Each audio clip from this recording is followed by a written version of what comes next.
नमस्कार, आपण पाहता आमचे न्यूज अपडेट। बुलढाणा जिल्ह्यातील जळगाव जामोद तालुक्यातील लसलपूर परिसरात एक धक्कादायक घटना समोर आली आहे।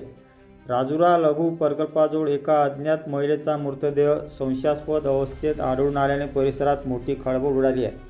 प्राथमिक माहितीनुसार घटनास्थळी मृतदेह जळालेल्या अवस्थेत आढळला। या घटनेची माहिती मिळताच वरिष्ठ पोलीस अधिकारी, स्थानिक गुन्हे शाखेचे पथक, फॉरेन्सिक तज्ज्ञांची टीम तसेच श्वान पथक तातडीने घटनास्थळी दाखल झाले असून विविध अंगांनी तपास सुरू करण्यात आलेला आहे। सदर महिलेची ओळख अद्याप पटलेली नसून ओळख पटवण्यासाठी पोलिसांकडून प्रयत्न सुरू आहेत। घटनास्थळावरील पुरावे संकलित करण्यात येत असून मृत्यूमागील नेमके कारण शोधण्यासाठी वैज्ञानिक तपास केला जात आहे।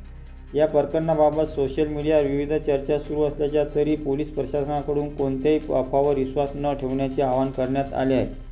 अधिकृत तपास पूर्ण होईपर्यंत कोणत्याही निष्कर्षापर्यंत पोहोचणे योग्य ठरणार नाही। या घटनेचा पुढील तपास बुलढाणा पोलीस अधीक्षक निलेश तांबे यांच्या मार्गदर्शनाखाली जळगाव जामोद पोलीस ठाण्याचे पोलीस निरीक्षक नितीन पाटील करीत आहे। या प्रकरणातील पुढील अधिकृत अपडेट मिळताच आपल्यापर्यंत पोहोचू। धन्यवाद।